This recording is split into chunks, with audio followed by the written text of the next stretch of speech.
For the last few weeks, a few people who are recovering from COVID-19 are fighting a new fungal infection, black fungus or mucormycosis. What is this infection and is there a cause to worry? I am Suraksha, and in this week's Coping with Coronavirus, we will take a look at this fungal infection which has become more common in the second wave of the coronavirus.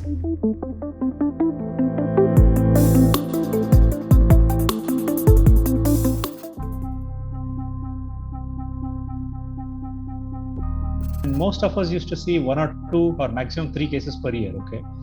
But surprisingly, this second wave, although we saw a few during the surge in the first wave of COVID epidemic, but this time we've seen a significantly high. Most of the ENT surgeons are seeing it. I myself have seen about 10, and I've already have 6 or 7 patients under me. During the first wave, when Victoria was the only COVID hospital, the government set up Victoria as the only COVID hospital.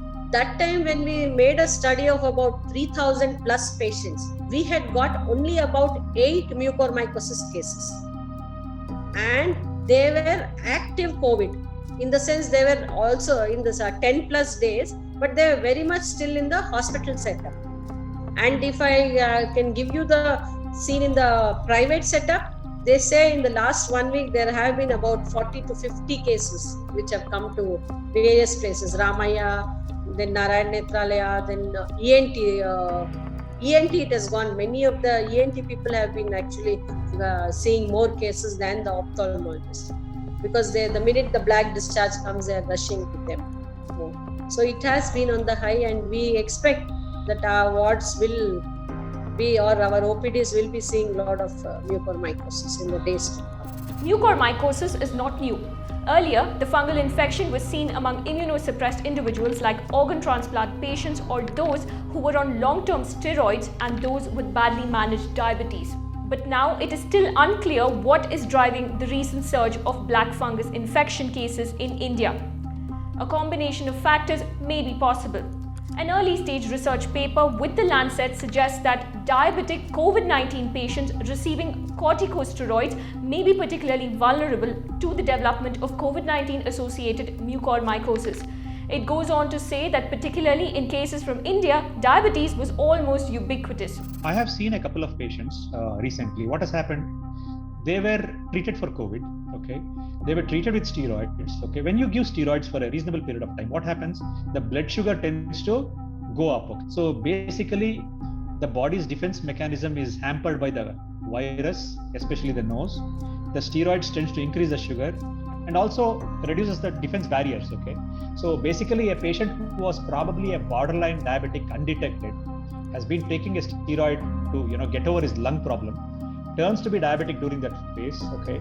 And they turn out to be, developing mucor in the course. For a diabetic individual who has low immunity, the combination of COVID-19 and steroids is possibly leading to a high rate of mucormycosis. Compared to the first wave, more people are getting admitted to hospitals and are on oxygen support. So the minute they are oxygen dependent, they are in a almost ICU setup where you have to have this oxygen in the way that it has to be delivered, either through the tubes or the face masks, and the water used, either it has to be regular distilled water which is sterile, but here I think most of the places they're just using tap water. And you also see many people who are trying to do this at home. Many of them have oxygen concentrators at home. They have cylinders which is available and they have it at home only and they're managing. So at all this time, it is unsupervised way of giving oxygen.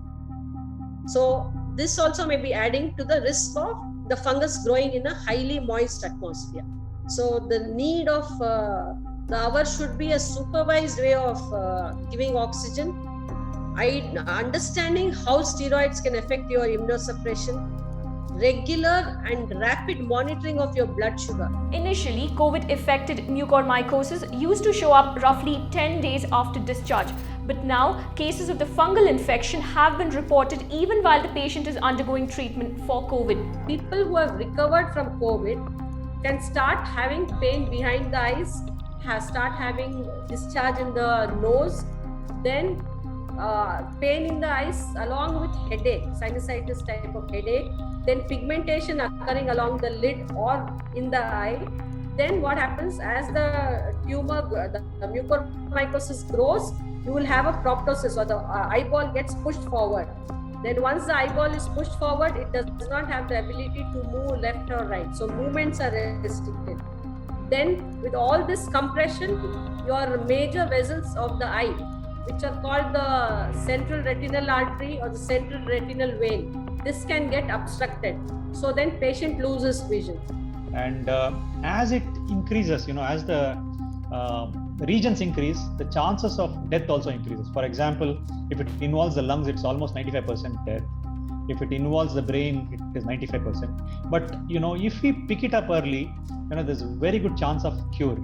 And a lot of times when it involves the nose, you can treat it with antifungal medications, debride the tissue which is dead, which is what it makes. Treatment involves both medical as well as surgical intervention from an interdisciplinary team of doctors. A simple endoscopy would, put a lot of things at rest, and see that black eschar, what you can call it as a charcoal kind of thing in the nose, okay, which is like as a burnt tissue, okay. So ideally speaking, you need to send it, it's a simple biopsy, and send it for what is known as KOH test, which is basically tells us whether there's fungi or not, okay. And after that, we do a CT scan of the paranasal sinuses, which is basically sinuses, and an MRI scan of the sinuses and the brain to see, where all it is extended. So once we know which are the regions which are involved, we plan the extent of surgery, what are the things to be removed, and concurrently start, or almost simultaneously start, medical therapy, which is antifungal medication. Okay. When caught early, mucormycosis can be effectively treated using a drug called liposomal amphotericin B. But its high cost of 15,000 to 20,000 rupees per day makes it unaffordable to most. If you are taking the treatment for 15 days, you can estimate the cost. It's anything between 3 to 4 lakhs, definitely. Now, the point here is, the government has to do something to subsidize this medication, make it available for the common, because, there's going to be a surge, there is no doubt about it. And a lot of other states have actually purchased this medication and stocking it. And the government of Karnataka also should look at subsidizing the medications, okay? The patient has just come out of COVID treatment, already spent 1 lakh or so. Most of them pay from their pocket, and you again hit them with this 3 lakhs or 4 lakhs of cost of medications. It is unfair on the patients. In Maharashtra, where over 2,000 cases have been reported, the state government has stepped in to make the treatment free. Gujarat has over 600 active cases of mucormycosis and COVID-19, making it the highest in the country. The rising number of cases has even prompted the Rajkot Civil Hospital to add a second building to treat cases of mucormycosis. In Karnataka, Health Minister Dr. K. Sudhakar has asked the State Technical Advisory Committee to submit a report on mucormycosis to see how the infection can be tackled. He said this to reporters on Tuesday. However, when Deccan Herald contacted members of the Technical Advisory Committee, they said no such report was under preparation. The state is also facing acute shortage of antifungal medication to treat mucormycosis. With the sudden rise in demand, supplies of drugs to treat the black fungus have already started to run low.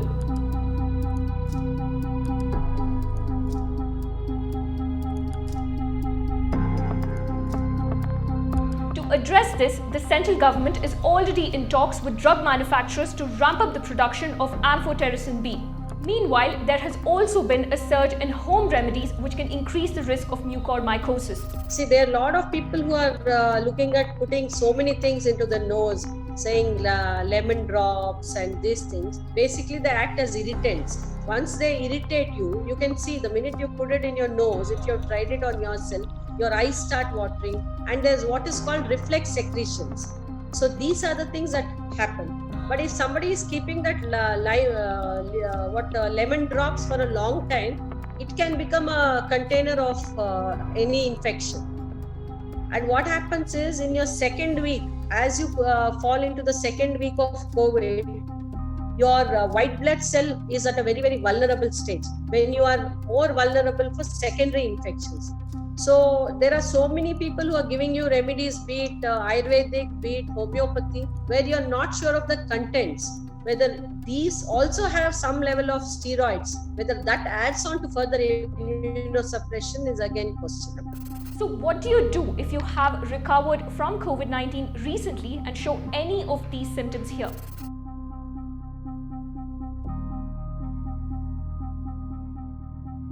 Please do visit a doctor and do not try to treat it yourself. Remember that it is better to be overcautious and screen for an infection early.